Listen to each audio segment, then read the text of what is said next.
اقرأ بسم ربک الذی خلق، پڑھو اپنے رب کے نام سے جس نے پیدا کیا۔ ایک تو وہ ایٹماسفیئر اور وہ ماحول آپ کو بتایا گیا جس ماحول میں یہ صورت نازل ہوئی، اور جو وہ واقعہ ہے بخاری شریف میں بھی آتا ہے، مفسرین نے بھی اسے بیان کیا ہے۔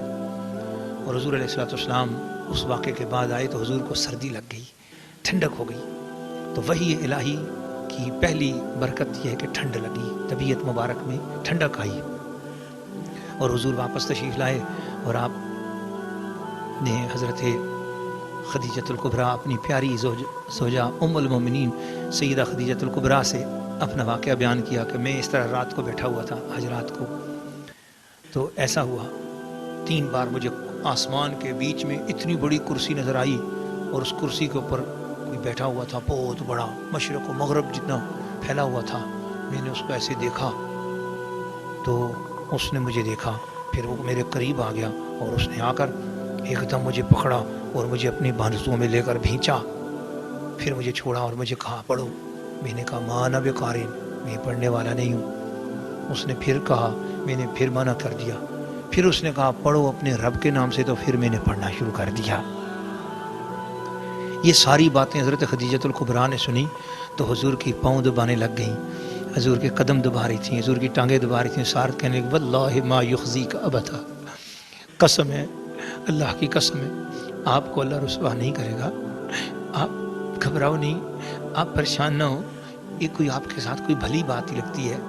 اب ان کو بھی تو پتہ نہیں تھا، لیکن وہ تسلیاں دے رہی ہیں، اے خدیجہ کبریٰ، اے سیدہ کائنات، اے والدہ فاطمہ الزہرا، آپ پر کروڑوں سلام ہو۔ حضور اپنا دکھ سکھ آپ کے ساتھ بیان، ساری کائنات اپنے دکھڑے حضور سے بیان کرتے، اور حضور اپنا دکھ سکھ حضرت خدیجۃ الکبریٰ سے بیان کرتے۔ جی اے خدیجۃ الکبریٰ، آپ کی عظمت کو سلام۔ حضرت سیدہ خدیجۃ الکبریٰ رضی اللہ تعالی عنہا حضور کو دبا رہی ہیں، حضور پر کمبل ڈال دیا، حضور کو پورا جسم اقدس دبایا، مٹھیاں بھریں، اور رو بھی رہی ہیں کہ آپ 3 دن کے ستو لے کر گئے تھے، تو وہ ستو بھی اسی طرح واپس لے آئے ہیں، کچھ کھایا پیا ہی نہیں ہے آپ نے۔ اب وہ اس طرح خدمتگاروں کی طرح جو ایک محبت بھرے شکوے شکایت ہوتے ہیں وہ بھی کر رہی ہیں، خیال بھی کر رہی ہیں، تو کچھ فوراً کوئی ہریسہ، کوئی حلوہ پکا کر لے آئیں اور حضور کو دیا، حضور کو کھلایا، حضور کی خدمت کی۔ جب حضور علیہ السلام آرام کے لیے لیٹ گئے، فوراً چادر اوڑی اور اپنے ایک خالہ زاد بھائی تھے، ان کا نام تھا ورقہ بن نوفل، ان کے پاس چلی گئیں اور ان کو کہا کہ یہ واقعہ ہوا ہے میرے سرتاج کے ساتھ، کیا تم کہتے ہو؟ کہا کیا بات کرتی ہو؟ یہ بات ہوئی ہے۔ انہوں نے یوں کہا ہے، ورقہ نے کہا یہ تو وہی ہیں جن کے بارے ہماری کتابوں میں لکھا ہے کہ آخر الزمان رسول آنے والے ہیں، یہ تو آخری نبی آ گئے، یہ تو رحمت للعالمین ہے، یہ تو آخری نبی ہیں تیرے شوہر۔ تو حضرت خدیجہ نے کہا اچھا، کہا ادھر میں کتابیں تجھے کھول کے دکھاؤں۔ وہ ورقہ کے پاس بڑی پرانی کتابیں تھیں، ان کا نام ورقہ بھی اسی وجہ سے پڑ گیا تھا کہ ان کے پاس پرانی کتابیں، پرانی کتابوں کو ورقہ کہتے ہیں، اس لیے ان کا نام ہی ورقہ پڑ گیا۔ اتنے بڑے وہ بڑے عالم تھے، انہوں نے پرانی کتابیں نکال کر ان میں جو علامات بتائیں حضرت خدیجہ نے پڑھا، اور وہیں سے وہ حضور کے پاس آئیں۔ دیکھا تو اس وقت تک حضور جاگ گئے تھے، حضور کے لیے پھر دوبارہ کچھ کھانے کا انتظام کیا، خدمت کی، بیٹھے آہستہ آہستہ باتیں کرنے لگی۔ حضور وہ ورقہ ہے نا جو ہمارا رشتہ دار، حضور نے فرمایا ہاں، آپ جب سو گئے تھے نا تو میں ذرا ان کے پاس گئی تھی، آپ کے بارے میں جو آپ کے ساتھ رات کو ہوا ہے اس کا میں پتہ کرنے گئی تھی، تو وہ تو اپنی کتابوں میں کھول کے بتا رہے ہیں کہ آپ تو نبی بن گئے ہیں، آپ کو تو نبوت مل گئی ہے۔ یہ جو بات ہے نا، یہ یعنی یوں سمجھے کہ تدریجاً اور ترتیباً بتایا جا رہا ہے، ورنہ حضور صلی اللہ تعالی علیہ وسلم کو پیدائش آدم سے بھی پہلے پتا تھا کہ میں نبی ہوں۔ ہر چیز کا ایک وقت ہوتا ہے ظہور کا، اور ایک وقت ہوتا ہے اس کی اصل کا۔ اس اپنی زندگی کی مثال کو سمجھنے سے اب آپ غور کریں کہ حضور علیہ السلام کے بارے میں جو یہ کہے کہ 40 سال بعد آپ کو نبوت ملی، تو وہ یہ غلط بات ہے۔ مثلا جس کی شادی ہو رہی ہے تو اب آپ سمجھو کہ یہ اب شادی کے قابل ہوا، یا یوں سمجھو کہ اس کی شادی اب ہوئی ہے تو اب ہم یہ مرد بنا، اس سے پہلے یہ مرد ہی نہیں تھا، یا عورت کی شادی ہوئی تو آپ یہ کہو کہ اب یہ عورت ہوئی ہے، اس سے پہلے عورت ہی نہیں تھی۔ نہیں،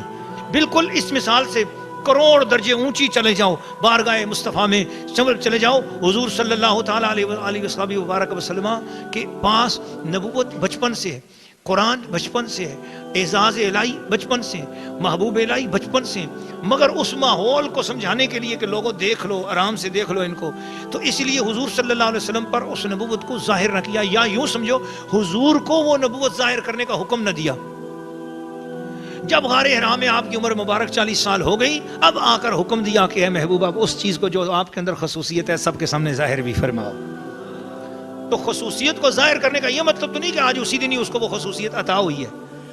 نہیں، وہ خصوصیت بہت پہلے کی عطا ہوئی ہوتی ہے۔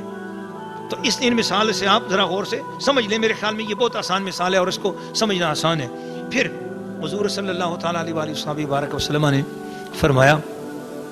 کہ اور کیا کہا انہوں نے، تو وہ کہنے لگی، وہ بتا رہے تھے کہ ان کو تو اب اس شہر سے نکال دیا جائے گا، ان کے اوپر جو بھی کلمہ پڑھ کے ایمان لائے گا وہ بھی مارے جائیں گے، ان کو بھی بہت ستایا جائے گا اور ان کو بھی یہاں سے نکالا جائے گا۔ حضور نے فرمایا اچھا یہاں سے نکالا جائے گا؟ ساتھ حضور علیہ السلام وہ کہنے لگی آپ اس طرح کریں نا، آپ چلیں نا میرے ساتھ، حضرت خدیجہ الکبریٰ آپ میرے ساتھ چلیں نا، میں آپ کو لے کر چلتی ہوں وہاں۔ حضور نے ان کا دل خوش کرنے کے لیے ان کے ساتھ چل پڑے، ورقہ کے پاس جا پہنچے۔ ورقہ نے دیکھا حضور کو، تو ورقہ کی نظر کمزور تھی، اس نے